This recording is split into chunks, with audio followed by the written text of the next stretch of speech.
श्री स्वामी समर्थ. जय शंकर. आपल्या स्वामींचा प्रकट दिन सोहळा लवकरच येत आहे आणि तो आहे 20 मार्च 2026 या दिवशी. प्रत्येक स्वामी भक्त, प्रत्येक स्वामी सेवेकरी स्वामींची कुठली ना कुठली सेवा अगदी मनापासून भक्तिभावाने करत असतं, विश्वासाने करत असतं. स्वामींची सेवा करणं म्हणजेच स्वामींच्या जवळ जाणं, स्वामींचा कृपा आशीर्वाद प्राप्त करून घेणं. आता महाराजांच्या प्रकट दिनापर्यंत कुणी स्वामीचरित्र सारामृताचा पाठ करते, कुणी तारक मंत्राचं अनुष्ठान करते, तर कुणी गुरुचरित्राचंही पारायण करतं. स्वामी हे दत्त अवतारी आहेत, त्यामुळे दत्तगुरूंची ही सेवा आपण स्वामी प्रकट दिनापर्यंत करतच असतो. ज्यांना जमेल त्यांनी त्या पद्धतीने त्यांच्या वेळेनुसार स्वामींची कुठली ना कुठली सेवा नक्कीच करावी. कुठली नाही सेवा करायला जमलं तर कमीत कमी नामस्मरण हे प्रत्येकाने प्रकट दिनापर्यंत नाही तर रोजच्या आपल्या दैनंदिन आयुष्यामध्ये ही सेवा नक्कीच असावी नामस्मरणाची. पण आता प्रत्येकालाच जर स्वामीचरित्र सारामृत जमत नसेल, तारक मंत्राचं अनुष्ठान जमत नसेल, तर महाराजांची एक प्रभावी अशी सेवा आहे. महाराजांचे प्रभावी असे मंत्र आहेत ज्याचे अनुष्ठान आपण स्वामी प्रकट दिनापर्यंत नक्कीच करू शकतो. या सगळ्यांचा आपल्याला उपयोग होतो ना, तो सगळ्यात महत्त्वाचं मनःशांतीसाठी. आपण कुठलीही सेवा करा, आपण नकारात्मक ऊर्जेपासून, विचारांपासून नक्कीच बाहेर पडतो आणि शिवाय आपलं मन शांत होत असतं. त्यामुळे नामस्मरण असो, कुठलीही सेवा असो, आपल्याला ह्या सगळ्यातनं बाहेर नक्कीच काढत असतं. आता आपण सेवा करणार आहोत ते स्वामींच्या ह्या प्रभावी मंत्राचे. या 2 प्रभावी मंत्रांचं अनुष्ठान आवर्जून करा. साधे सोपे मंत्र आहेत आणि हे आपण कुणीही करू शकतो. आता हे मंत्र कसे करायचे, ह्याचं अनुष्ठान कसं करायचं? शक्यतो या मंत्राचं अनुष्ठान तुम्हाला ब्रह्ममुहूर्तावरती करायला जमलं तर अतिउत्तम. यामागचं कारण म्हणजे सकाळी शांतता असते आणि त्या शांततेच्या वातावरणामध्ये त्या वेळेत आपण ती सेवा करतो ना, तो एक विलक्षण अनुभव नक्कीच येतो.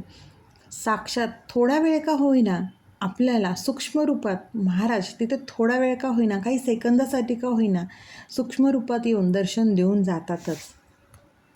आपल्या सेवेमध्ये आपण सेवा करतो त्यावेळेला त्यांची उपस्थिती देतातच. ही सेवा करताना जर नाही जमलं तुम्हाला पहाटे करायला, तर दिवसभरात जेव्हा जमेल तेव्हा ही सेवा करावी. आता हे 2 मंत्र कुठले आहेत, तर त्यातला सगळ्यात पहिला मंत्र आहे तो म्हणजे श्री स्वामी समर्थ आणि दुसरा ओम स्वामी समर्थ. या दोन्ही मंत्रांचं अनुष्ठान आपल्याला स्वामी प्रकट दिनापर्यंत करायचं आहे. आता हे कसं करायचं, तर श्री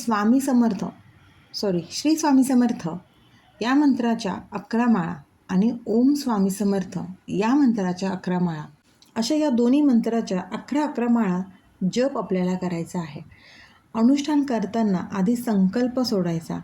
हे अनुष्ठान स्वामी प्रकट दिनापर्यंत किंवा 11 दिवस करतायत, जसं जमेल तसं मनात जी काही इच्छा असेल ती आपल्या स्वामींना सांगून अनुष्ठानाला सुरुवात करावी. महाराजांना विनंती करावी, महाराजांना सांगावं तुमची काय इच्छा असेल ती महाराजांना सांगावी.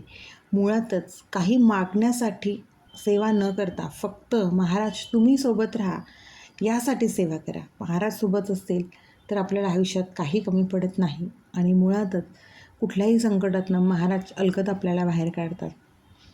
कुठल्याही संकटाची तीव्रता, त्याची झळ आपल्यापर्यंत कमी प्रमाणात पोहोचते, कारण स्वामी आपल्या पाठीशी असतात, आपल्या सोबत असतात. स्वामी सोबत राहावे म्हणून फक्त सेवा करून बघा. संकल्पयुक्त सेवा करत असाल तर पहिल्या दिवशी आपण संकल्प सोडला की तुम्ही जी वेळ, जे आसन ठरवलं असेल त्याच आसनावर, त्याच वेळेला आणि त्याच जागेवरती आपल्याला त्या सेवेला बसायचं आहे. तुम्हाला जमत असेल तर रोज महाराजांना नैवेद्य दाखवा. नसेल तर आपण साधी साखरही महाराजांना ठेवू शकतो नैवेद्य म्हणून. आणि ज्या दिवशी तुम्ही अनुष्ठानाला सुरुवात करणार असाल त्या दिवशी आधी गणपतीला नमस्कार करूनच आपल्याला सेवेला सुरुवात करायची आहे.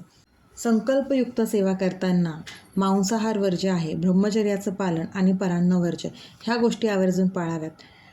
प्रामाणिकपणा आणि श्रद्धा ही नक्कीच महत्त्वाची आहे.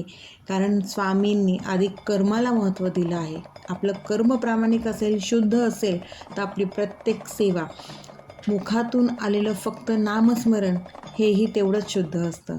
त्यामुळे आपलं कर्म कष्ट प्रामाणिक असेल तर आपली सेवा आपल्याला त्याच पद्धतीने फळ देत असते. जेवढं आपण प्रामाणिकपणे विश्वासाने सेवा करू, महाराज त्याचं फळ आपल्या पदरी नक्कीच देतात. त्यामुळे ज्यांना कुठली सेवा करायला जमत नसेल त्यांनी ह्या 2 प्रभावी मंत्रांचं अनुष्ठान स्वामींच्या प्रकट दिनापर्यंत करावं. अगदीच नाही जमलं ना 11 माळा करायला, तर कमीत कमी 1 माळ करावी. गरज आहे ना ती मनापासून करण्याची. तुम्ही 11 माळी जप केल्या आणि त्या जपामध्ये जर लक्षच नसेल तर तो 11 माळी काय 20 माळी 21 माळी कितीही माळी केल्या तरी त्याचा काही अर्थ राहत नाही. 1 माळ करा, पण पूर्ण मनापासून करा. त्यामुळे चला स्वामींच्या प्रकट दिनापर्यंत कुठली ना कुठली सेवा नक्कीच करूया. मी सेवेला सुरुवात केलेली आहे. तुम्हाला जमेल तशी सेवेला सुरुवात करा. आणि ह्या प्रभावी मंत्रांचं अनुष्ठान तर नक्की आवर्जून करा. 1 माळ जप का होईना पण आवर्जून करा. सेवा करा, सेवेकरी व्हा आणि महाराजांच्या आशीर्वादास प्रत्येक सेवेकरांनी पात्र व्हा. श्री स्वामी समर्थ. अशक्यही शक्य करतील स्वामी, अशक्यही शक्य करतील स्वामी.